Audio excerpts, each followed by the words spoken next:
สบายดีตอนเช้าท่านผู้ชมที่เคารพสบายดีตอนเช้าท่านผู้ชมยินดีต้อนรับทุกท่านเข้าสู่การนำเสนอข่าวเช้าอรุณใหม่จากของข่าวโทรภาพแห่งชาติลาวพวกเราพบกันมื้อนี้กงกับเมื่อวันพุธวันที่13พฤษภาคม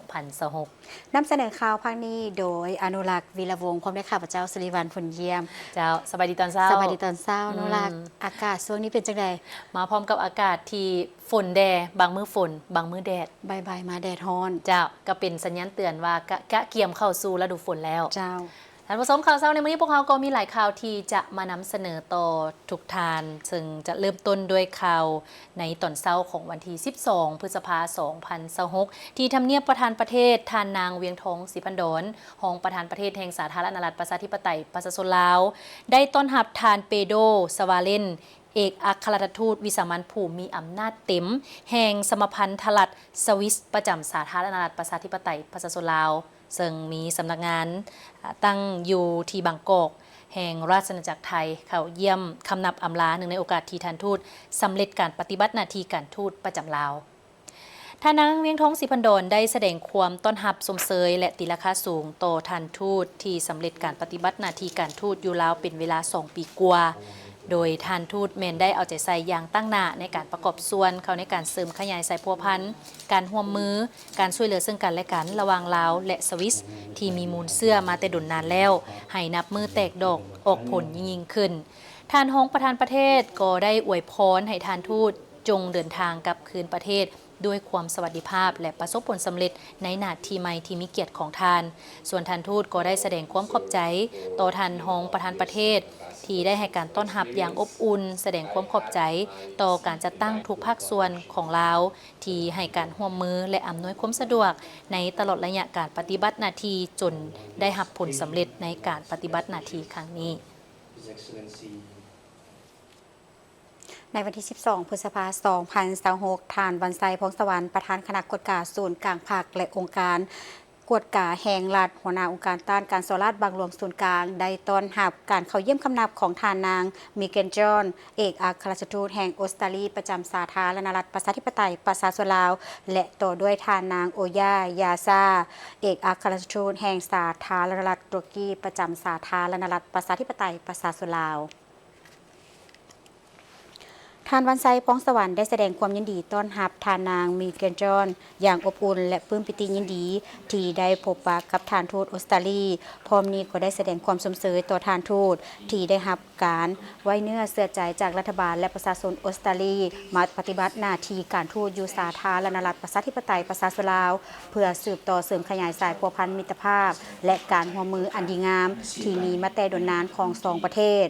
โอกาสนี้ทานนางมิเกนจอนก็ได้แสดงความขอบใจต่อทานวันไซของสวรรค์ที่ได้ให้เกียรติต้อนรับอย่างอบอุ่นพร้อมทั้งแสดงความสมเสยต่อทานที่ได้รับการแต่งตั้งดำรงตำแหน่งสำคัญพร้อมนี้ทั้งสองทานยังได้สนทนาแลกเปลี่ยนกันในหลายปัญหานอกนี้ทานทูตยังได้ให้ความสนใจต่อเวียกงานติดตามกวดกาอยู่สาธารณรัฐประชาธิปไตยประชาชนลาวอีกด้วยและในวันเดียวกันทานวันไซพ้องสวรรค์ก็ได้ต้อนรับทานนางโอยายาซาเอกอัครราชทูตแห่งสาธารณรัฐตุรกีประจำสาธารณรัฐประชาธิปไตยประชาชนลาวพร้อมแสดงความสมเสยทานทูตที่ได้รับความไว้เนื้อเชื่อใจจากรัฐบาลและประชาชนสาธารณรัฐตุรกี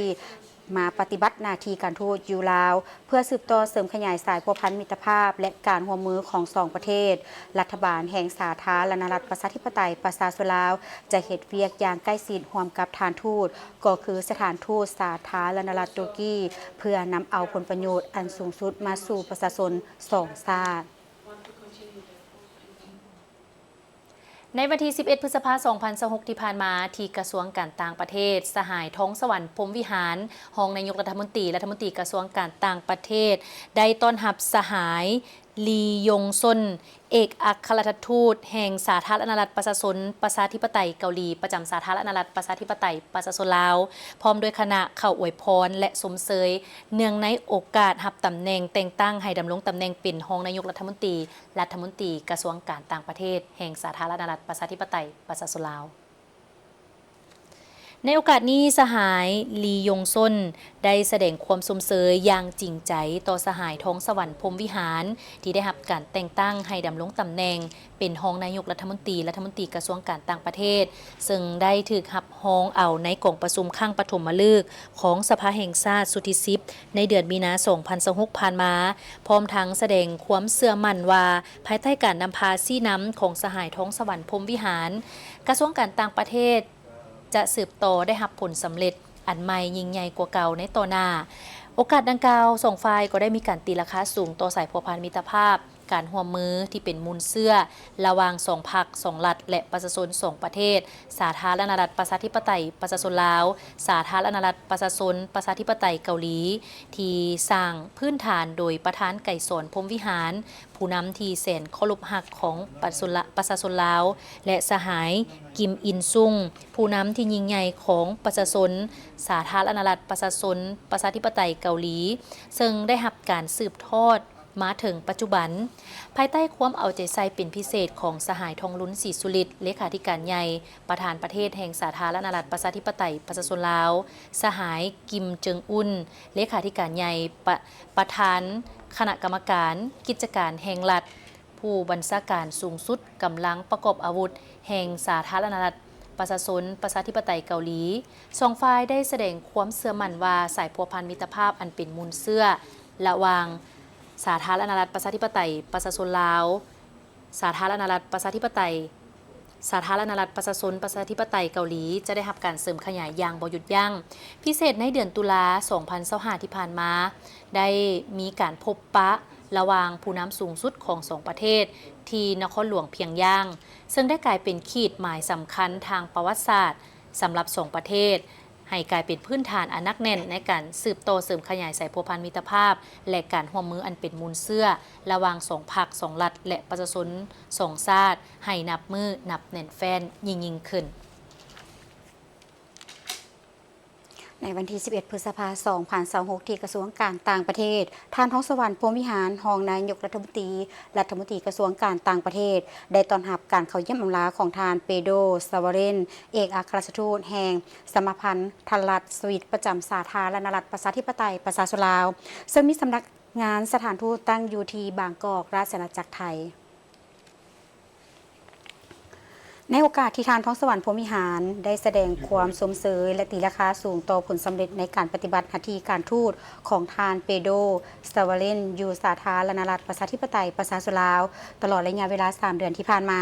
ทานได้ประกอบส่วนอย่างห่าวหันเข้าในการเสริมขยายสายพัวพันมิตรภาพและการร่วมมือระหว่างสาธารณรัฐประชาธิปไตยประชาชนลาวและสมาพันธ์ทรัฐสวิตพร้อมเดียวกันนี้ทานท้องสวรรค์พรหมวิหารยังได้ตั้งหน้าให้รัฐบาลและประชาชนลาวแสดงความขอบใจอย่างจริงใจมายังรัฐบาลและประชาชนสวิตที่ได้ให้การช่วยเหลือแก่สาธารณรัฐประชาธิปไตยประชาชนลาวตลอดมาโดยเฉพาะเป็นการช่วยเหลือทางด้านวิชาการและการพัฒนา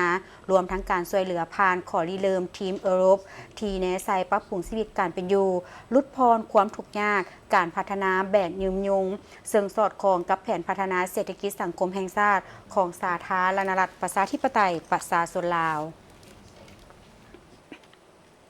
ได้มีพิธีพบปะ2 ฝ่ายระหว่างกระทรวงวัฒนธรรมและการท่องเที่ยวสาธารณรัฐประชาธิปไตยประชาชนลาวและกระทรวงวัฒนธรรมกีฬาและท่องเที่ยวสาธารณรัฐสังคมนิยมเวียดนามซึ่งได้จัดขึ้นในตอนบ่ายของวันที่ 12 พฤษภาคม 2026 ที่นครหลวงเวียงจันทน์คณะผู้แทนฝ่ายลาวนำโดยสหายนางสวนสวรรค์วิญญาเกตกรรมการศูนย์กลางภาครัฐมนตรีกระทรวงวัฒนธรรมและการท่องเที่ยวฝ่ายเวียดนามนำโดยสหายนางเลิมทิเฟืองแทงกรรมการศูนย์กลางภาครัฐมนตรีกระทรวงวัฒนธรรมกีฬาและท่องเที่ยวสหายนางส่วนสวรรค์วิญญาเกตกล่าวว่าการพบปะ2 ฝ่ายครั้งนี้2 ฝ่ายได้พร้อมกันทบทวนคืนการจัดตั้งปฏิบัติแผนร่วมมือ2 ฝ่ายระยะผ่านมาพร้อมทางแลกเปลี่ยนคำคิดคำเห็นและปรึกษาหารือเพื่อสืบต่อลงน้ำแผนการร่วมมือ2 ฝ่ายฉบับใหม่เฉพาะส่งกระทรวงเนใส่ประกอบส่วนเข้าในการเสริมขยายสายพัวพันมิตรภาพอันยิ่งใหญ่ความสามัคคีพิเศษการร่วมมือรอบด้านและหุ้นส่วนยุทธศาสตร์ระหว่าง2 พรรค 2 รัฐและประชาชน2 ชาติลาวเวียดนามลาวให้นับมือนับแน่นแฟนและเกิดดอกออกผลยิ่งขึ้น สหายนางส่วนสวรรค์วิญญาเกตยังได้แสดงความเสื่อมั่นว่าบนจิตใจสายพัวพันมิตรภาพอันยิ่งใหญ่ความสามัคคีพิเศษมากผลของการพบปะครั้งนี้จะเป็นบนอิงให้แก่สองฝ่ายก็คือสองกระทรวงเพื่อเป็นการสุกยู่การร่วมมือสองฝ่ายด้านวัฒนธรรมและการท่องเที่ยวให้นับมือเข้าสู่หลวงเลิกแทดเหมาะกับตัวจริงและมีประสิทธิผลยิ่งขึ้นส่วนสหายนางเลิมทิเฟืองแทงก็ได้ตีราคาสูงต่อการร่วมมืออันมีประสิทธิผลระหว่างกระทรวงวัฒนธรรมกีฬาและท่องเที่ยวเวียดนามและกระทรวงวัฒนธรรมและการท่องเที่ยวลาวในหลายปีที่ผ่านมาซึ่งสองฝ่ายก็ได้ประสานสมทบจัดตั้งหลายกิจกรรมด้านวัฒนธรรมและศิลปะอย่างคึกคืนเช่นสัปดาห์วัฒนธรรมเวียดนามอยู่ลาวและสัปดาห์วัฒนธรรมลาวอยู่เวียดนามงานมโหฬารแลกเปลี่ยนวัฒนธรรมกีฬาและท่องเที่ยวเขตชายแดนเวียดนามลาวค่ายสร้างสรรค์ประติมากรรมเวียดนามลาวการเข้าร่วมบรรดางานมโหฬารวัฒนธรรมศิลปะสากลอยู่เวียดนามและก็บรรดากิจกรรมด้านวัฒนธรรมและศิลปะดังกล่าวได้ประกอบส่วนอย่างตั้งหน้าในการเสริมขยายสายพัวพันมิตรภาพอันยิ่งใหญ่ความสามัคคีพิเศษการร่วมมือรอบด้านและหุ้นส่วนยุทธศาสตร์ระหว่างเวียดนามและลาวให้แน่นแฟ้นยิ่งขึ้นในโอกาสเดียวกันกระทรวงวัฒนธรรมและการท่องเที่ยวสาธารณรัฐประชาธิปไตยประชาชนลาวและกระทรวงวัฒนธรรมกีฬาและท่องเที่ยวสาธารณรัฐสังคมนิยมเวียดนามยังได้ร่วมลงนามแผนการร่วมมือด้านวัฒนธรรมและการท่องเที่ยว 2026 หา 2030 ตึมอีกขอเรียนเชิญสองทั้งปีลงนาม สหายทองลีศรีสุริตเลขาคณะบริหารงานศูนย์กลางชาวหนุ่มประชาชนปฏิวัติลาวได้มีคำเห็นต่อกองประชุมใหญ่ผู้แทนแนวลาวสร้างชาติทั่วประเทศครั้งที่ 12 ในหัวข้อการจัดตั้งปฏิบัติเนื้อใน4ห่วมระหว่างแนวลาวสร้างชาติสหพันธ์นักรบเก่าและองค์การจัดตั้งมหาชนของพรรคโดยได้ตีราคาสูงต่อการร่วมมือระหว่างองค์การภาคีที่ได้หันเอาพลังงานที่ได้หันเอาพลังแหงสั่งรวมเข้าในการปรับปรุงรากฐานการเมืองและการแก้ไขปรากฏการณ์ย่อท่อในสังคมพร้อมกันนั้นพวกเราก็ยังได้ร่วมกันค้นคว้าหัวข้อการสร้างขบวนการรักษาและพัฒนาให้กลายเป็นผลงานตัวจริงและร่วมกันสร้างการหันเปลี่ยนแก้ไขความยุ่งยากเพื่อสร้างรายรับร่วมกันแนใส่เหตุให้องค์การจัดตั้งมหาชนขั้นรากฐานมีความเข้มแข็งและกุ้มตนเองได้ในระดับหนึ่งตลอดระยะ5 ปีผ่านมาศูนย์กลางชาวหนุ่มประชาชนปฏิวัติลาวได้ถือเอาเนื้อในจิตใจของ4ห่วมเป็นเข็มทิศเยียงทางในการประสานงานกับศูนย์กลางแนวลาวสร้างชาติสหพันธ์นักรบเก่าแห่งชาติลาวและองค์การจัดตั้งมหาชนของพรรคอย่างเสมอต้นเสมอปลายได้ร่วมกันโฆษณาศึกษาหมขนขวายมหาชนในทุกสั้นคนและแต่ละท้องถิ่นเพื่อสร้างความเป็นเอกภาพทางด้านแนวคิดร่วมกันติดตามกวดกาซองแสงและให้คำปรึกษาอย่างเข้มงวดโดยอิงใส่รัฐธรรมนูญกฎหมายว่าด้วยสภาแห่งชาติกฎหมายของ5องค์การภาคีและโดยเฉพาะแม่นการจัดตั้งปฏิบัติข้อกำหนด01 ทับคลสพว่าด้วยระเบียบการติดตามกฎกาของแนวลาวสร้างชาติและองค์การจัดตั้งมหาชนต่อองค์การอำนาจรัฐเพื่อรับประกันความโปร่งใสและปกป้องสิทธิผลประโยชน์อันชอบธรรมของประชาชน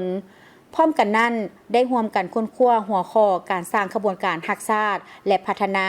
ให้กลายเป็นผลงานตัวจริงและร่วมกันสร้างการหันเปลี่ยนแก้ไขความยุ่งยากเพื่อสร้างรายรับร่วมกันแนใส่เฮ็ดให้องค์การจัดตั้งมหาชนขั้นรากฐานมีความเข้มแข็งและคุ้มตนเองได้ในระดับหนึ่งผลสำเร็จที่พ้นเด่นแม้นพวกเราสามารถหันเอาพลังแหงของแต่ละองค์การมาเป็นพลังสังรวมในการปรับปรุงและก่อสร้างรากฐานการเมืองและแก้ไขปรากฏการณ์ย่อท่อในสังคมจากการเคลื่อนไหวตัวจริงพวกเขาเห็นได้ว่าเมื่อใดที่องค์การภาคีมีความเป็นเอกภาพและร่วมกันเคลื่อนไหวเมื่อนั้นความเชื่อมั่นของมหาชนต่อกับแนวทางของพรรคก็ยิ่งได้รับการเพิ่มทวีสร้างให้เกิดความสงบและความสามัคคีที่แน่นแกนจากตัวเมืองสู่ชนบทด้านขบวนการได้ร่วมกันสร้างกิจกรรมที่เป็นรูปธรรมเช่นขบวนการย่างเพื่อสุขภาพขบวนการกีฬาต่างๆการช่วยเหลือสังคมซึ่งได้แสดงให้เห็นถึงพลังความสามัคคีที่เป็นปึกแผ่น ได้ร่วมกันลงใกล้ชิดติดแทศกับหากฐานเพื่อศึกษาอบรมกรรมกรวัยหนุ่มเยาวชนและแม่หญิงให้ห่างไกลจากสิ่งเสพติดและปรากฏการณ์ย่อท่อในสื่อสังคมออนไลน์นอกจากนั้นยังได้ร่วมกันสร้างห้องการประสานงาน3องค์การจัดตั้งมหาชนอยู่เขตเศรษฐกิจพิเศษ3เหลี่ยมคำอยู่เมืองต้นเพิ่งแขวงบ่อแก้วและมีแผนที่จะสืบต่อสร้างอยู่บรรดาเขตเศรษฐกิจพิเศษอื่นๆในต่อหน้าบนพื้นฐานความสามัคคีดังกล่าวว่าเฉพาะศูนย์กลางชาวนุ่มประชาชนปฏิวัติลาวได้ยึดมั่นในการพันขยายมติ04กมสพว่าโดยการสร้างเศรษฐกิจเอกราชเป็นเจ้าตนเองให้กลายเป็นขบวนการบุกของชาวนุ่มพวกเขาได้หันเปลี่ยนจากการโฆษณามาเป็นการสร้างเศรษฐกิจกิจกรรมที่สร้างรายรับตัวจริงโดยการร่วมมือกับหลายภาคส่วนบ่ว่าจะเป็นทางภาครัฐเอกชนทางภายในและต่างประเทศเพื่อสร้างวิเหตุงานทำให้ชาวนุ่มอยู่ภายในประเทศเพื่อแก้ไขปัญหาแรงงานที่เคลื่อนย้ายการแต่งดองก่อนวัยอันควรสุขภาพเจริญพันธุ์การสร้างอาชีพเป็นการประกอบส่วนเฮ็ดให้ชาวนุ่มกลายเป็นกำลังแรงในการผลิตที่ทันสมัยมีระเบียบวินัยและมีจิตใจรักชาติเพื่อเป็นเสาค้ำที่เข้มแข็งให้แก่เศรษฐกิจแห่งชาติในระยะใหม่เพื่อสืบต่อเสริมขยายมูลเสื้อความสามัคคีและยกสูงบทบาทขององค์การภาคีในต่อหน้าให้มีความเข้มแข็งคือเพิ่มทวีการศึกษาอบรมการเมืองแนวคิดติดพันกับการปลุกระดมการพัฒนาต้องไปเคียงคู่กับการสร้างจิตสำนึกติดพันกับ4เนื้อใน4คาดหมายขบวนการรักษาพัฒนาและหันลงสู่รากฐานโดยการโฆษณาปลุกระดมเข้าร่วมทุกขบวนการปกปักรักษา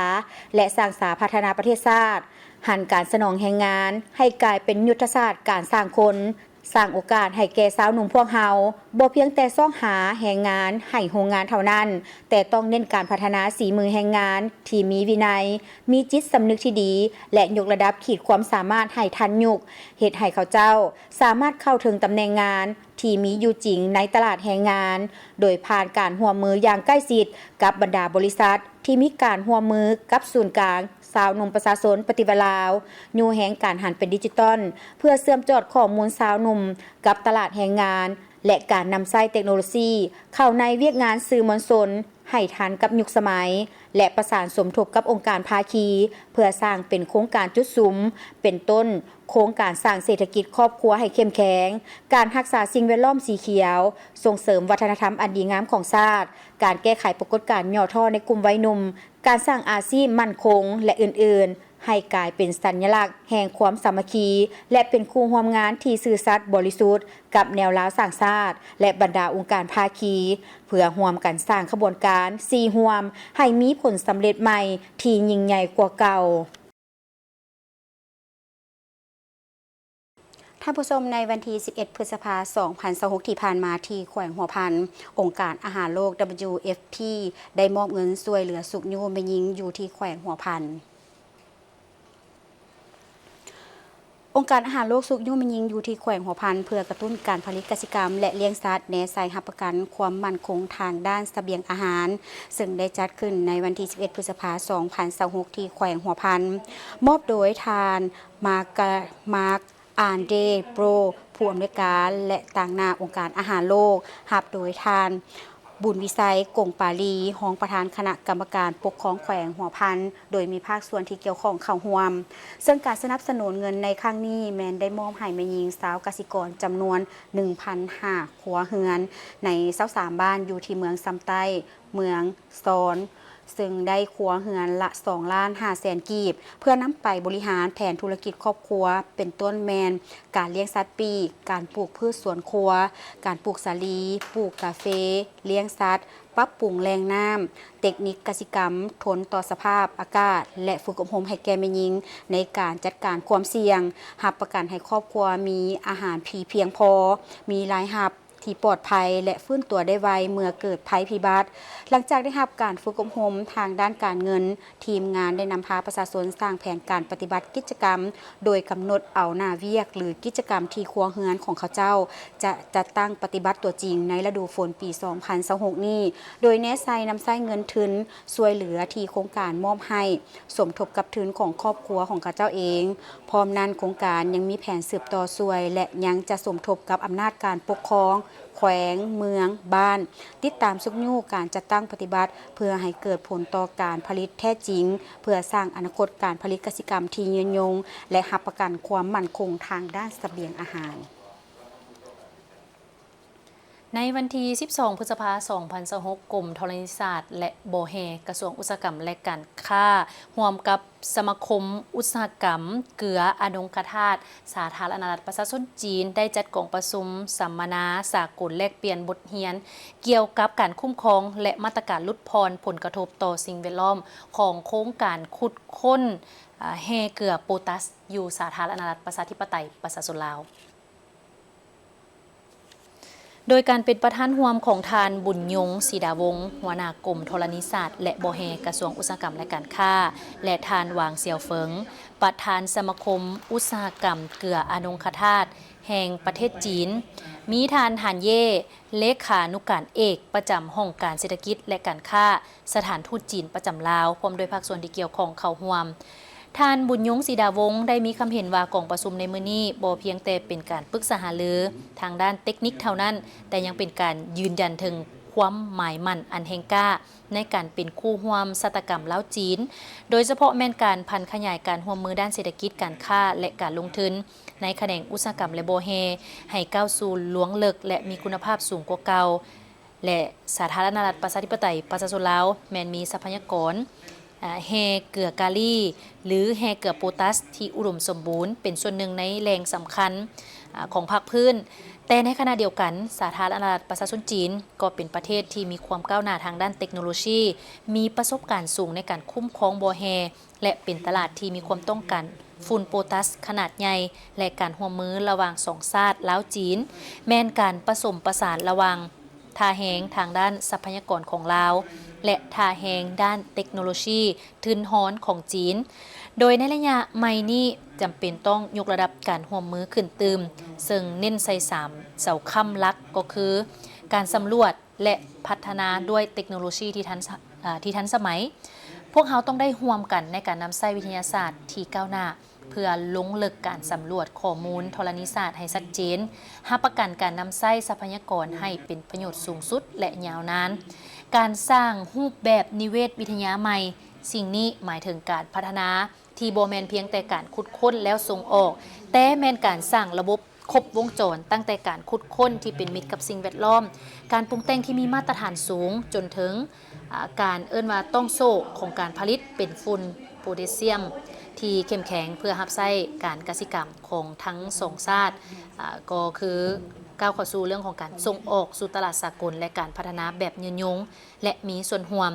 การร่วมมือลาวจีนต้องติดพันกับการรักษาสิ่งแวดล้อมและการพัฒนาชีวิตการเป็นอยู่ของชุมชนอ้อมข้างเฮ็ดให้โครงการเกลือว่าโครงการโบแฮกลายเป็นตัวแบบของการพัฒนาที่ยืนยงกองประชุมสุดยอดสื่อมวลชนอาซีข้างที่21ได้จัดขึ้นที่สาธารณรัฐมาดีฟโดยมีผู้แทนจากหลายประเทศและองค์การสื่อมวลชนสากลเข้าร่วมภายใต้หัวข้อร่วมกันแบ่งปันและกำหนดอนาคตของสื่อมวลชนจันทร์สมรวงศ์สดทีมข่าวโทรภาพแห่งชาติลาวเฮารายงานจากนครหลวงมาเลประเทศสาธารณรัฐมาดีฟกองประชุมสุดยอดสื่อมวลชนอาซีครั้งที่11จัดขึ้นในวันที่12 พฤษภาคมที่นครหลวงมาเล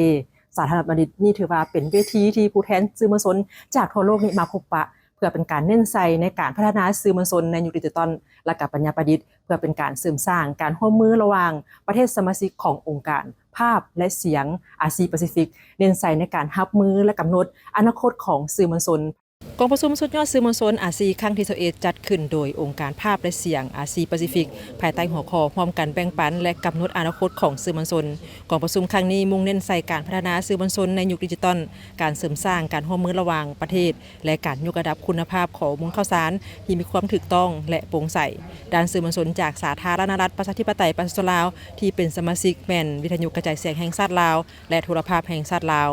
นี่ถือว่าเป็นปัจจัยสำคัญในการเชื่อมโยงการร่วมมือด้านสื่อมวลชนระดับโลกและสร้างเวทีให้มีการแลกเปลี่ยนประสบการณ์อย่างกว้างขวางเพื่อรับมือกับสื่อใหม่และปัญญาประดิษฐ์ AI เพื่อกำหนดทิศทางการพัฒนาสื่อในอนาคตในตอนท้ายของกองประชุมได้มีข้อสรุปร่วมกันในการส่งเสริมสื่อที่มีคุณภาพและมีจรรยาบรรณเพื่อประโยชน์สูงสุดของสังคม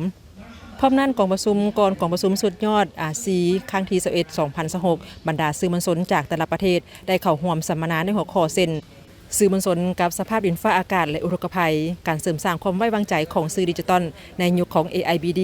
การนำใช้เครื่องมือ AI สำหรับการผลิตข่าวและการเล่าเรื่องราวด้วยรูปภาพยุทธศาสตร์สื่อสังคมสำหรับการมีส่วนร่วมและกองประชุมว่าด้วยเทคโนโลยีการออกอากาศใหม่และเทคโนโลยีที่กำลังเกิดขึ้นในยุคปัญญาประดิษฐ์หรือ AI จันทร์สมรวงศ์สดรายงานจากมันดิบท่านผู้ชมจากกองประชุมเวียกงานโยธาธิการและขนส่งทั่วประเทศปี 2025-2026 ได้เปิดเผยให้ฮู้ว่าแผนพังตัวเมืองอยู่ประเทศเฮากว่า 70 ส่วนห้อยมีอายุเกิน 10 ปีซึ่งพาให้ตัวเมืองพัฒนาแบบบ่เป็นระบบเฮ็ดให้การคุ้มครองตัวเมืองแม้นมีความยุ่งยากซึ่งตามกฎหมายแล้วต้องมีการประเมินเพื่อเป็นการดัดแก้ให้แทดเหมาะกับสภาพเศรษฐกิจสังคมในทุกๆ 5 ปี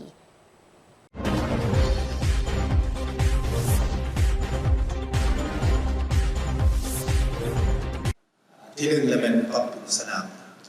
ปริญญาเอกบุญตาออนนาวงศ์หัวหน้ากรมเคหะและผังเมืองกระทรวงโยธาธิการและขนส่งได้ขึ้นนำเสนอเกี่ยวกับเวียกงานที่พ้นเด่นของกรมเคหะและผังเมืองต่อกองประชุมเวียกงานโยธาธิการและขนส่งทั่วประเทศในวันที่ 5 พฤษภาคม 2026 ที่หอประชุมแห่งชาติโดยท่านได้ฮู้ว่าทั่วประเทศมี148ตัวเมืองในนั้นมีผังเมือง139เมืองและแผนผังตัวเมืองกว่า70ส่วนห้อยมีอายุเกิน10ปีซึ่งตามกฎหมายว่าด้วยผังเมืองฉบับปี 2017 มาตรา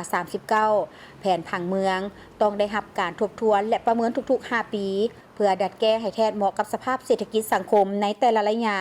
เห็นว่าหลายแขวงยังถือเบาต่อเวียกงานวางแผนผังตัวเมืองซึ่งเป็นบ่อนอิงและหัวใจของการพัฒนาตัวเมืองซึ่งพาให้ตัวเมืองพัฒนาแบบบ่เป็นระบบเฮ็ดให้การคุ้มครองตัวเมืองมีความยุ่งยากตามกฎหมายว่าด้วยผังเมืองมาตราที่ 39ได้กำหนดไว้ว่าแผนผังตัวเมืองต้องได้มีการทบทวนประเมินขึ้นทุกๆ 5 ปีเพื่อปรับปรุงเพราะว่าถ้าเอาบ่ปรับปรุงมันก็บ่ทันกับการพัฒนาและสภาพเศรษฐกิจสังคมต่างๆนะซึ่งใน148ตัวเมืองพวกเราเห็นว่าพวกเรามีแต่139ตัวเมืองที่มีข้อมูลผังเมืองเหลืออันนั้นเกือบ 70% นั้นอายุของผังเมืองมันเกิน10 ปีมีแต่5เมือง10 เมืองที่มีอายุ1-5 ปีฉะนั้นเห็นว่าแผนผังตัวเมืองอยู่ในสปปลาวเขาทั้งหมดมันเกิดว่าเก่าแห้งเนาะบ่ทันกับสภาพการพัฒนาความมีความต้องการในปัจจุบันอันนี้ก็เป็นเรื่องอันหนึ่งที่เราจะเป็นต้องได้เร่งเนาะสำหรับการปรับปรุงผังเมืองนั้นพวกเราต้องได้ประเมินขึ้นสภาพตัวเมืองมีอยู่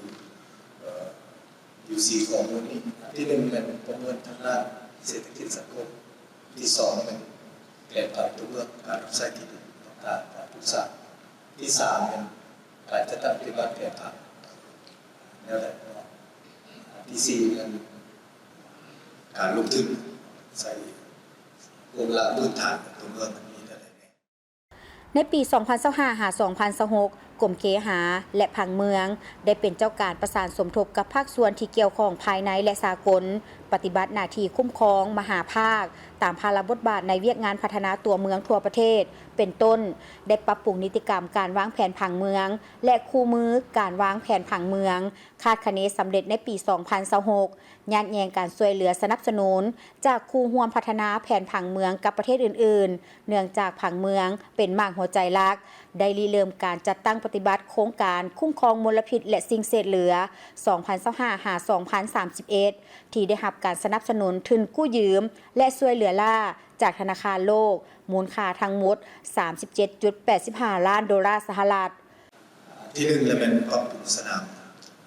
กับจัดขี้เหงื่อซึ่งปัจจุบันนี้ก็เป็นปัญหาเรื่องว่าเข่งงอนในทุกแขวงทุกเมืองนั้นสนามขี้เหงื่อที่พ่อเห็น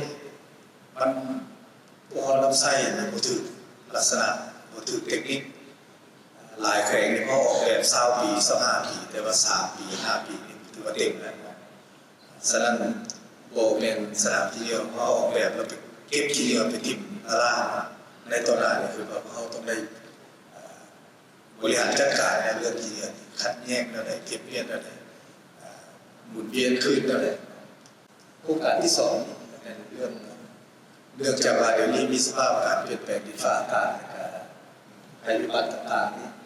การปรับปรุงการคุ้มครองตัวเมืองโดยเฉพาะต้องมีความทนทานและนิยมซึ่ง ADB ก็ช่วยเราศึกษาไม่เหมือน2แผงเนาะรวมทั้งท่าอุดใส่ซึ่งองค์ประกอบของโครงการพื้นฐานตัวเมืองมันมีหลายเนาะพวกแม่นว่าตัวแก่ทางเมืองสิเบิ่งในเรื่องผู้เกินอย่างเดียวทางเมืองอย่างเดียวซึ่งระยะผ่านมานี่อยู่คำนวณบริกรรมไซมอเกตต้านเจือนเส้นทางในตัวเมืองสนามที่เหนือห้องระบายน้ำประปาอื่นที่อยู่ในเมืองรวมทั้งการจอดรถการขนส่งต่างๆก็เป็นเรียกรวมของกันเองจากการนำเสนอของปริญญาเอกบุญตาอ่อนนาวงศ์หัวหน้ากรมเคหะและผังเมืองกระทรวงโยธาธิการและขนส่งได้ระบุสิ่งท้าทายสำคัญและวิธีแก้ไขที่วางไว้สำหรับเวียกงานเคหะและผังเมืองในระยะปี 2025-2026 คือสิ่งท้าทายที่สำคัญแม่นงบประมาณที่จำกัดจำนวนบุคลากรที่จำกัดและความรู้ความสามารถยังบ่ทันเพียงพอการร่วมมือของประชาชนและภาคเอกชนยังบ่ทันกว้างขวางการสร้างนิติกรรมยังบ่ทันกับสภาพการเปลี่ยนแปลงที่ว่องไวและการบังคับใช้กฎหมายยังบ่ทันเข้มงวดส่วนวิธีแก้ไขที่วางไว้แม่นสร้างกลไกเพื่อเปิดโอกาสให้ภาคเอกชนและประชาชนได้มีส่วนร่วมหลายขึ้นส่งเสริมการหันเป็นทันสมัยการนำใช้ปัญญาประดิษฐ์เข้าในการเฮ็ดเวียกญาติแยงการช่วยเหลือและจัดเลี้ยงบุริมสิทธิ์เวียกอย่างมีจุดสุมส่งเสริมการนำใช้ระบบที่ทันสมัยในการติดตามการจัดตั้งปฏิบัติระเบียบกฎหมาย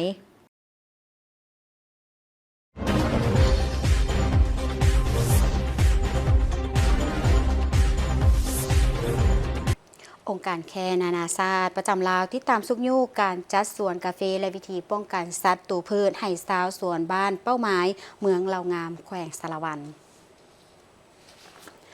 องค์การแค่นานาชาติประจำสาธารณรัฐประชาธิปไตยประชาชนลาวเคลื่อนไหวติดตามสุกยูการฝึกอบรมเกี่ยวกับการจัดการสวนกาแฟและวิธีป้องกันกำจัดศัตรูพืชในต้นกาแฟให้สมาชิกชาวสวนกาแฟใน12บ้านเป้าหมายอยู่ที่เมืองเหล่างามของโครงการปรับตัวเข้ากับการเปลี่ยนแปลงสภาพดินฟ้าอากาศโดยการมีส่วนร่วมของแม่หญิงที่บ้านพอเข็มเมืองเหล่างามแขวงสารวันโครงการปรับตัวเข้ากับการเปลี่ยนแปลงของดินฟ้าอากาศโดยการมีส่วนร่วมของแม่หญิง SGTF ขององค์การแค่นานาชาติประจำสาธารณรัฐประชาธิปไตยประชาชนลาวได้รับการสนับสนุนจากองค์การพัฒนาประเทศฝรั่ง AFD นานาชาติประจำสาธารณรัฐประชาธิปไตยประชาชนลาวมีคู่ร่วมงานหลักกระทรวงกสิกรรมและสิ่งแวดล้อมแผนกกสิกรรมและสิ่งแวดล้อมคันแขวงคันเมืองและ12บ้านเป้าหมายใน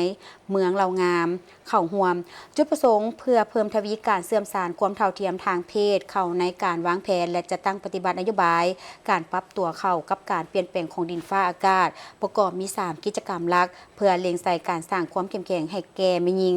ในการปรับตัวเข้ากับการเปลี่ยนแปลงของดินฟ้าอากาศโดยอิงใส่ระบบนิเวศและการอนุรักษ์ระบบนิเวศสุขนิวส่งเสริมบรรดาภาคส่วนที่มีส่วนร่วมในการพัฒนาเวียกงานอนุรักษ์ระบบนิเวศและการพัฒนาความก้าวหน้าของแม่หญิงขันท้องถิ่นและขันศูนย์กลาง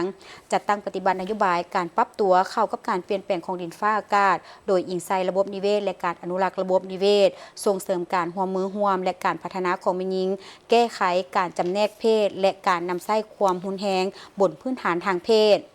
การฝึกอบรมสุดนี้ได้แนะนำวิธีการจัดการสวนกาแฟกำจัดแมงไม้และศัตรูพืชในต้นกาแฟ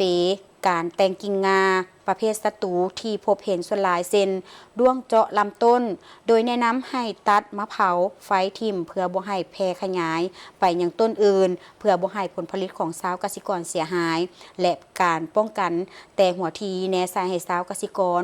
กลุ่มผู้ปลูกกาแฟได้รับความรู้ความเข้าใจและนำไปจัดตั้งปฏิบัติได้อย่างถูกต้องไปข่าวทั้งแขวงหัวพันนันผสมเมื่อว่าถึงแขวงหัวพันนี่คิดฮอดอย่างก่อนหมู่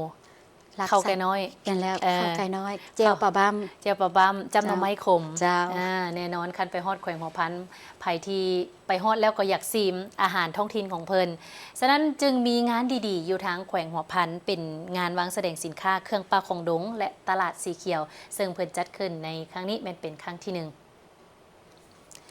สำหรับงานวางแสดงสินค้าเครื่องปลาคงดงตลาดสีเขียวครั้งที่1ประจำปี2026ของแขวงหัวพันแมนจัดขึ้นระหว่างวันที่18 22 พฤษภาคม2026อยู่ที่เดินหน่วยแก้วหลักเมืองสำเหนือแขวงหัวพันภายใต้คำขวัญเพิ่มมูลค่าเครื่องปลาคงดงส่งเสริมเศรษฐกิจท้องถิ่นสู่การพัฒนาแบบยืนยงทานคำแก้วอุ่นอนุนุชประธานสภาการค้าและอุตสาหกรรมแขวงหัวพันได้แถลงข่าวการจัดงานดังกล่าวเมื่อบ่ดนมานี้ว่าการจัดงานวางแสดงสินค้าเครื่องปลาของดงและตลาดสีเขียวของแขวงหัวพันเพื่อเป็นการส่งเสริมและก็พัฒนาการนำใช้ทรัพยากรเครื่องปลาของดงแบบยืนยงพร้อมทั้งยกระดับการผลิตการแปรรูปและการจำหน่ายสินค้าเครื่องปลาของดงให้มีคุณภาพและสร้างมูลค่าเพิ่มให้แก่ชุมชนนอกจากนี้ยังเป็นการสร้างโอกาสให้แก่กลุ่มผลิตและชุมชนได้นำเสนอและจำหน่ายสินค้าส่งเสริมการลงทุนการตลาดให้แก่สินค้าเครื่องปลาแล้วก็เป็นการพัฒนาสินค้าที่มีมาตรฐานให้แข่งขันได้พร้อมทั้งส่งเสริมการอนุรักษ์ป่าไม้ทรัพยากรธรรมชาติพร้อมอีกการจัดงานครั้งนี้เป็นข้างทำอิฐของแขวงหัวพันในการรวบรวมและนำเสนอสินค้าเครื่องปลาของดงที่หลากหลายจากบรรดาเมืองกลุ่มผลิตวิสาหกิจขนาดน้อยและกลางสหกรณ์และชุมชนอยู่ภายในแขวงพร้อมนี้ภายในงานจะมีการจัดงานวางแสดงสินค้ามาเป็นงานแสดงสินค้าเช่นว่าเฮ็ดปลาพืชสมุนไพรหน่อไม้เว้าเรื่องหน่อไม้อยู่ทั้งแขวงหัวพันอุดมสมบูรณ์ได้เนาะและก็ยังมีน้ำเพิงมีอาหารจากเครื่องปลาผลิตภัณฑ์แปรรูปและสินค้าหัตถกรรมพื้นเมืองอีกหลายประเภทนอกจากนี้ในงานยังจะมีการจัดหากิจกรรมเช่นว่าการจัดสัมมนาและสนทนาเกี่ยวกับการพัฒนาสินค้าเครื่องปลาของดงการสาธิตการแปรรูปสินค้าและการนำใช้ผลิตภัณฑ์การเชื่อมต่อการค้าหรือว่า business matching เนาะระหว่างผู้ผลิตและก็ผู้ซื้อการแสดงศิลปะวัฒนธรรมการสร้างความบันเทิงในยามค่ำคืนและกิจกรรมส่งเสริมกีฬาเพื่อเชื่อมโยงกับการท่องเที่ยวและก็อาหารพื้นเมืองทานคำแก้วอุ่นอนุนุชยังได้กล่าวตื่มอีกว่าแขวงหัวพันมีสินค้า1เมือง1ผลิตภัณฑ์หรือว่าที่รู้จักกันดีก็คือสินค้าโอดอปอยู่9เมืองซึ่งเท่ากับ90ส่วนห้อยของบรรดาเมืองในทั่วแขวงรวมมี15กาหมาย48รายการสินค้าโอ้บ่ธรรมดาได้นี่หลายรายการสินค้าและก็มี3หัวหน่วยธุรกิจที่เป็นเจ้าของสินค้าโอดอปและก็มี12กลุ่มการผลิตสินค้าโอดอปของแขวงหัวพันแม่นประกอบมี4ประเภทก็คือ1แม่นเครื่องดื่ม2อาหาร3เครื่องปั้นดินเผาและ4แม่นผลิตภัณฑ์หัตถกรรมเช่นว่าแผ่นแพรจักสานและก็อื่นๆในงานครั้งนี้จะได้มีการปลุกระดมและก็ประสานกับบรรดาเมืองเพื่อนำเอาสินค้ามาวางแสดงโดยมีห้องวางแสดง70กว่าห้องในนั้นก็ยังมีสินค้าที่หลากหลายประเภทเปิ้นว่าเป็นต้นว่ากสิกรรมเนาะเครื่องปลาของดงสินค้าทาแหงและก็สินค้าโอดอปตื่มอีกโอ้ก็ถือว่าเป็นการกระตุ้น เศรษฐกิจภายในแขวงหัวพันและพร้อมนี้ก็ยังเป็นการเฮ็ดให้บรรดาผู้ผลิตหรือสินค้าที่เป็นชุมชนภูมิปัญญานี่ได้มีการพัฒนาอย่างต่อเนื่องแล้วก็เกิดเป็นสินค้าสร้างมูลค่าเพิ่มให้กับแขวงได้ทานใดทีกำลังจะเดินทางไปหรือว่าอยากไปเที่ยวตอนนี้วันที่18หาวันที่22เจ้าเพิ่นจะจัดงานก็ได้ไปเที่ยวในงานเพิ่นพร้อมเจ้าท่านผู้ชมสาวกสิกรของลาวเฮาก็บ่ได้หน้าประเทศอื่นซึ่งปีที่ผ่านมาอ้อยลาวหลายกว่า 1.24 ล้านต้นได้ส่งออกไปจีนส่งเข้าสู่ตลาดจีนผ่านด่านซ้ายแดนในเขต 12 พันนาแขวงยูนนานสาธารณรัฐประชาชนจีนเจ้าหน้าที่ด่านกวดกาค้นเข้าออกเมืองบอหารสาธารณรัฐประชาชนจีนได้เปิดเผยเมืองมมมานิวา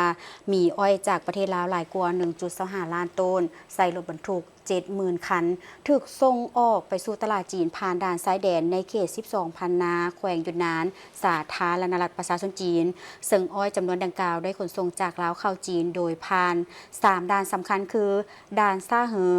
ด่านทางม่านจวนและด่านทางซินมินซึ่งตั้งอยู่ที่เขตซ้ายแดนระหว่างลาวจีนในกิ่งแขวงปกครองตนเองเผาลือ 12 พันนาสำหรับฤดูกาลเก็บเกี่ยวอ้อยในปีนี้ได้เริ่มต้นแต่วันที่29 ตุลาคม 2025และใช้เวลาในการเก็บเกี่ยวหลายกว่า 6 เดือนการส่งออกอ้อยจำนวนดังกล่าวนี้สะท้อนให้เห็นถึงการเติบโตของภาคกสิกรรมของลาวโดยเฉพาะแม่นการปลูกอ้อยและการขยายตัวด้านการค้าซ้ายแดนลาวจีนที่นับมือนับขยายตัวก็ถือว่าเป็นข่าวดีสำหรับชาวสวนผู้ปลูกอ้อยที่มีสวนอ้อยก็จะเฮ็ดให้เอิ้นว่ามีตลาดอีกหนึ่งบอนในการห้องหับอ้อยจากทางประเทศจีนนั่นเองจากข่าวกสิกรรมเวียกงานการส่งออกอ้อยมาที่ข่าวทางแขวงไซสมบูรณ์ได้มีกล่องประชุมใหญ่หน่วยผักคณะกวดกาผักลัดแขวงไซสมบูรณ์ครั้งที่1กองประชุมใหญ่ของหน่วยผักคณะกวดกาผักลัดแขวงไซสมบูรณ์ครั้งที่1โอกาสนี้สหายตุ้ยอ่อนดวงพระจันทร์ได้มีคำเห็นกล่าวเปิดกองประชุมว่ากองประชุมครั้งนี้เป็นเหตุการณ์การเมืองที่สำคัญเพื่อตีราคาการนำภาษีนำเวียกงานรอบด้านของคณะพรรคตลอดระยะ5 ปีผ่านมาและการจะตั้งปฏิบัติหน้าที่การเมืองโดยยกให้เห็นจุดดีผลสำเร็จจุดอ่อนข้อคงค้างสาเหตุที่พาให้มีจุดอ่อนข้อคงค้างและบางบทเรียนที่ท้อถอนใดพร้อมทางรับเอาเนื้อในสำคัญของกองประชุมและจะได้พร้อมกันใช้สิทธิประชาธิปไตยป้อนบัตรเลือกเอาคณะหน่วยพรรคสุดใหม่เพื่อนำภาษีนำเวียกงานรอบด้านในต่อหน้าจากนั้นสหายบุญถนอมสิทธินราชรองเลขาหน่วยพรรคคณะกวดกาผักลัดแขวงได้ผ่านทางบริงานการเมืองทั้ง2 ภาคซึ่งตลอดระยะผ่านมาคณะหน่วยพรรคได้เอาใจใส่นำภาษีนำอย่างตั้งหน้าในการค้นคว้าเสริมซึมจัดตั้งพันขยายแนวทางนโยบายของพรรคและได้เอาใจใส่นำภาษีนำการจัดตั้งปฏิบัติเวียกงานวิชาเฉพาะเป็นต้นแม่นเวียกงานการสกัดกั้นต้านการสลัดบางหลวงพร้อมนี้ก็ได้เอาใจใส่ในการก่อสร้างหน่วยพรรคปลอดใส่เข้มแข็งหนักแน่นซึ่งสามารถรับรองเป็นหน่วยพรรคปลอดใส่เข้มแข็งหนักแน่นได้4 ปีต่อเนื่องจากนั้นผู้แทนกองประชุมได้พร้อมกันใช้สิทธิประชาธิปไตยของตนป้อนบัตรเลือกเอาคณะพรรคสุดใหม่ซึ่งมีผู้ออกสมัครรับเลือกตั้งทั้งหมด5 สหายเลือกเอา3 สหายกองประชุมครั้งปฐมฤกษ์ได้เป็นเอกสารเลือกเอาสหายตุ้ยอ่อนดวงพระจันทร์เป็นเลขาหน่วยพรรคสหายบุญถนอมสิทธินราชเป็นรองเลขาหน่วยพรรคและสหายใส่เงินแก้วบุตรแองเป็นกรรมการคณะหน่วยพรรคทั้งเป็นประธานกวดกาพรรคในโอกาสที่มีความหมายความสำคัญนี้ยังได้รับฟังคำโอล้มจากสหายทองวันธรรมวงศ์ซึ่งสหายได้นักให้คณะพรรคสุดใหม่สืบต่อเอาใจใส่ศึกษาโหมการเมืองแนวคิดให้แก่สมาชิกพรรคพนักงานและตะโกนเพื่อพันขยายเข้าสู่การจัดตั้งปฏิบัติเวียกงานวิชาเฉพาะโดยยึดมั่นและปฏิบัติตาม5 หลักการ3 ทิศนำในการปรับปรุงก่อสร้างปัวแปลงพรรคและเป็นคันทุงแห่งการนำภาษีนำในการจัดตั้งปฏิบัติเวียกงานรอบด้านโดยเฉพาะแม่นการสกัดการต้านการสลัดบางหลวงและให้พร้อมกันจัดตั้งปฏิบัติมติของประชุมใหญ่ครั้งที่1ให้ปรากฏผลเป็นจริงได้มีพิธีมอบหับมหาชนผู้ก้าวหน้าเข้าเป็นสมาชิกพรรคสำรองของหน่วยพรรคคุ้มครองพัฒนาที่ดินและสิ่งแวดล้อมที่ขึ้นกับคณะพรรครากฐานแผนกกสิกรรมและสิ่งแวดล้อมของแขวงไซสมบูรณ์หน่วยพรรคคุ้มครองพัฒนาที่ดินและสิ่งแวดล้อมที่ขึ้นกับคณะพรรครากฐานแผนกกสิกรรมและสิ่งแวดล้อมแขวงไซสมบูรณ์ จัดพิธีรับเอามหาชนผู้ก้าวหน้าเข้าเป็นสมาชิกพรรคสำหองในพิธีผู้เข้าร่วมได้รับฟังการผ่านมติตกลงของคณะประจำพรรคแขวงฉบับเลขที่0387ทับคปพจำสบว่าด้วยการอนุมัติรับเอามหาชนก้าวหน้าเข้าเป็นสมาชิกพรรคสำหองจำนวน1สหายซึ่งสหายแม่นผ่านการฝึกฝนหล่อหลอมตนเองและผ่านการติดตามก่อสร้างอย่างถูกต้องตามระเบียบการของพรรคจากนั้นสหายวัดเจริญผลได้ให้เกียรติขึ้นมอบมติตกลงของคณะประจำพรรคแขวงว่าด้วยการอนุมัติรับเอามหาชนผู้ก้าวหน้าเข้าเป็นสมาชิกพรรคสำหองอย่างเป็นทางการท้ายพิธีสหายวัดเจริญผลก็ได้แสดงความย่องยอสมเสยต่อผลงานในการจัดตั้งปฏิบัติเวียกงานเห็นได้ว่าครบเงื่อนไขมาตรฐานที่จะเข้าเป็นสมาชิกพรรคสำหองพร้อมนี้สหายยังได้เน้นหนักให้สมาชิกพรรคสำหองใหม่ในครั้งนี้เอาใจใส่ศึกษาค้นคว้าซอกความรู้มีความสามารถรอบด้านโดยเฉพาะซุมใส่เวียกงานการเมืองแนวคิดคุณสมบัติศีลธรรมปฏิบัติเพื่อประกอบส่วนเข้าในหน้าที่เวียกงานให้มีผลสำเร็จเอาใจใส่ในการฝึกฝนหล่อหลอมตนเองทางด้านแนวคิดห้ามเหียนมติกองประชุมใหญ่ครั้งที่12ของพรรคให้เลิกซึ่งตั้งหน้าปฏิบัติหน้าที่เวียกงานวิชาเฉพาะที่ได้รับมอบหมายให้มีคุณภาพสูงและเอาใจใส่เวียกงานคุ้มครองพัฒนาที่ดินให้ติดพันกับตัวเลขคาดหมายให้ว่องไวและถูกต้องตามคาดหมายที่วางไว้เลขาพรรคเมืองขัวแขวงพงศลีพร้อมด้วยคณะได้ลงสุขอยู่พบปะพ่อแม่ประชาชนยกย้ายบ้านสหายเลขาพรรคเมืองพร้อมโดยคณะทีมงานลงพบปะอบรมและสุขโยมพ่อแม่ประชาชนบ้านอมเดินยกย้ายบ้านไปแต่โฮมที่บ้านเวียงไสโดยได้รับการต้อนรับจากสหายผู้นีพูนละศรีเลขาคณะพรรคหักฐานกรมหัดแดนพร้อมโดยคณะพรรคองค์การปกครองบ้านและพ่อแม่ประชาชนภายในบ้านให้การต้อนรับอย่างอบอุ่นในโอกาสที่ทางคณะเมืองลงเยี่ยมยามพบปะอบรมและสุขโยการยกย้ายบ้านไปแต่โฮมอยู่บ้านเวียงไสในครั้งนี้ก็ได้รับฟังการรายงานสภาพการพัฒนาเศรษฐกิจสังคมของบ้านซึ่งบ้านอมตื่นแม่นยึดถืออาชีพการปลูกฝังเลี้ยงสัตว์เป็นหลักโดยเฉพาะเป็นการปลูกยางพารา ยางข้าวและอื่นๆเฮ็ดให้ชีวิตการเป็นอยู่ของประชาชนภายในบ้านได้รับการปรับปรุงดีขึ้นทุกก้าวโอกาสนี้สหายสอนสนุกศรีสลาดกรรมการพรรคแฝงเลขาคณะบริหารงานพรรคเมืองได้อบรมต่อพ่อแม่ประชาชนซึ่งก่อนอื่นได้นำเอาความยืยามทางข่าวความเป็นห่วงเป็นใยและเชื่อมั่นอย่างสูงมายังคณะพรรคองค์การปกครองบ้านและพ่อแม่ประชาชนบ้านอมตื่นนอกจากนี้ก็ได้กล่าวตีราคาสูงสมเสยต่อผลงานที่คณะพรรคก็คือประชาชนบ้านญาติมาได้ในระยะที่ผ่านมาพร้อมนี้สหายก็ได้เรียกร้องมายังคณะพรรคประชาชนภายในบ้านภายหลังสำเร็จการเก็บเกี่ยวผลผลิตท้ายปี2026แล้วให้คณะพรรคองค์การปกครองบ้านและพ่อแม่ประชาชนยกย้ายไปแต่โฮมอยู่ที่บ้านเวียงไสเพื่อสะดวกสบายในการลงทุนต่างๆและการพัฒนาของรัฐเพื่อให้ประชาชนมีอาชีพที่มั่นคงและลดผลออกจากความทุกข์ยากทุรกาวท่านผู้ชมมาฮอนี่ข่าวเช้าอรุณใหม่ก็หมดเวลาลงแล้วขอบใจทุกท่านที่ให้เกียรติติดตามรับชมโฆษกทั้งสองพร้อมด้วยทีมงานข่าวต้องขอลาทานผู้ชมไปก่อนสบายดีสบายดี